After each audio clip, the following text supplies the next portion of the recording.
സ്വന്തം നെഗറ്റീവുകൾ വാരി എറിഞ്ഞ് എന്താ അമ്മാനം ആടിക്കൊണ്ടിരിക്കുകയാണ് കേട്ടോ ശൈത്യയെ സംബന്ധിച്ച് എന്തു പറയണം എന്നൊന്നും അറിയില്ല.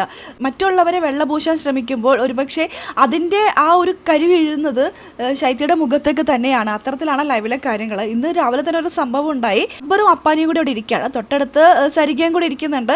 മാരുതിയുടെ കോർണർ സോഫയിൽ ശൈത്യ ഇരിക്കുന്നുണ്ട്, ആദില ഇരിക്കുന്നുണ്ട്. ഇവർ രണ്ടാളും കൂടി സംസാരിക്കുകയാണ്. ഇപ്പോൾ ആദില കൂടുതൽ ഇപ്പോൾ ശൈത്യയുടെ കൂടെയാണ് തൊട്ടിയിരിക്കുന്നത്. അനുമോളെയൊന്നും വലിയ താല്പര്യം അങ്ങോട്ട് കുത്തി ബാക്കിൽ നിന്ന് കുത്തി എന്നിട്ട് പറയാം അനുമോള് ബാക്കിൽ നിന്ന് കുത്തിക്കൊണ്ടിരിക്കുകയാണ്. ഇവരൊക്കെ തന്നെയാണ് ബാക്കിൽ നിന്ന് കുത്തിക്കൊണ്ടിരിക്കുന്നത്. അതവിടെ ഇരിക്കട്ടെ.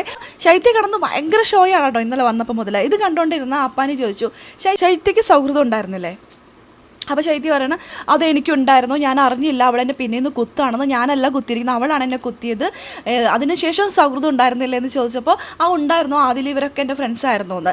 അപ്പോൾ നിങ്ങൾ രണ്ടാളും ഭയങ്കര സുഹൃത്തുക്കളായിരുന്നു അല്ലേ? അപ്പോൾ അതെ സുഹൃത്തുക്കളായിരുന്നു. അപ്പോൾ ഞാനും അക്ബറും സുഹൃത്തുക്കളായിരുന്നില്ലേ? അപ്പോൾ ശൈത്യ പറഞ്ഞു അതെ സുഹൃത്തുക്കളായിരുന്നു. ഞങ്ങൾ വേറെ ഗ്രൂപ്പ് ഉണ്ടാക്കിയതായിട്ട് നിങ്ങൾക്ക് തോന്നിയിട്ടുണ്ടോ? അപ്പോൾ ശൈത്യ പറയാണ് ഇല്ല, നിങ്ങൾ ഗ്രൂപ്പ് ഉണ്ടാക്കിയിട്ടില്ല, നിങ്ങളിലേക്ക് മറ്റുള്ളവർ വന്ന് ചേരുക ചെയ്തത്. അപ്പോൾ അപ്പാനി ചോദിക്കുകയാണ് അതെന്താ അങ്ങനെ? അല്ല, നിങ്ങൾ പോസിറ്റീവ് കാര്യങ്ങൾ മാത്രമേ പറയുന്നുള്ളൂ, അതുകൊണ്ട് നിങ്ങളുടെ അടുത്തേക്ക് ആൾക്കാർ വന്നു, അതുകൊണ്ട് ഗ്രൂപ്പ് എന്ന് പറയുന്നത്. അതായത് അപ്പാനിയും അക്ബറും സംസാരിക്കുന്നത് പോസിറ്റീവ് കാര്യങ്ങൾ മാത്രമാണ്, അതുകൊണ്ട് അവരുടെ അടുത്തേക്ക് കൂടുതൽ ആൾക്കാർ വന്നു എന്ന്.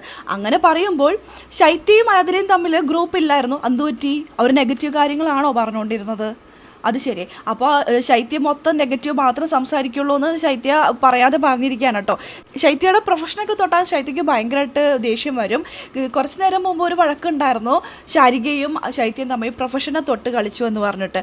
ഇതൊക്കെ കൂട്ടി ആലോചിക്കുമ്പോൾ മാത്രമല്ല, ഇന്നലെ അവിടെ വന്നിട്ട് ഞാൻ PR കൊടുത്തു, നീ PR കൊടുത്ത ആളെ തന്നെയാണ്, എൻ്റെ അച്ഛൻ്റെ നിന്നൊരു പൈസ മേടിച്ചു എന്നൊക്കെ പറഞ്ഞ് എന്തൊക്കെ ഷോ ആയിരുന്നു. പിന്നെ അറിയാത്ത കാര്യങ്ങളൊക്കെ പറയുന്നു. ഇങ്ങനെയുള്ള അഡ്വക്കേറ്റ് എന്ന് പറയുമ്പോൾ ഓർക്കണ്ടേ, ഈ തെളിവ് സഹിതം വരുന്ന ഒരു അഡ്വക്കേറ്റ് എന്നൊക്കെ പറയുമ്പോൾ, തെളിവ് എന്നൊക്കെ പറയുമ്പോൾ പ്രത്യേകിച്ച് അവർ കേൾക്കുന്ന വാക്കുകളല്ലേ കൂടുതൽ.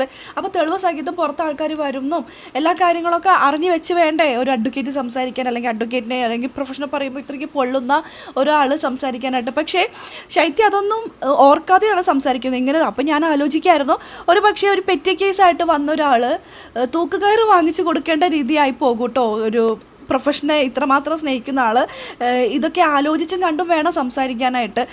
എന്തായാലും നമുക്ക് നോക്കാം, എന്താകുമെന്ന് കാത്തിരുന്ന് തന്നെ കാണാം. ലൈവ് അപ്ഡേഷൻ നമ്മുടെ ഈ ചാനലിലുണ്ടാകും. ആദ്യമായിട്ട് കാണുന്ന പ്രേക്ഷകരാണെങ്കിൽ കൂടുതൽ ബിഗ് ബോസ് വിശേഷങ്ങൾക്കായിട്ട് യൂട്യൂബ് ചാനൽ സബ്സ്ക്രൈബ് ചെയ്യുക.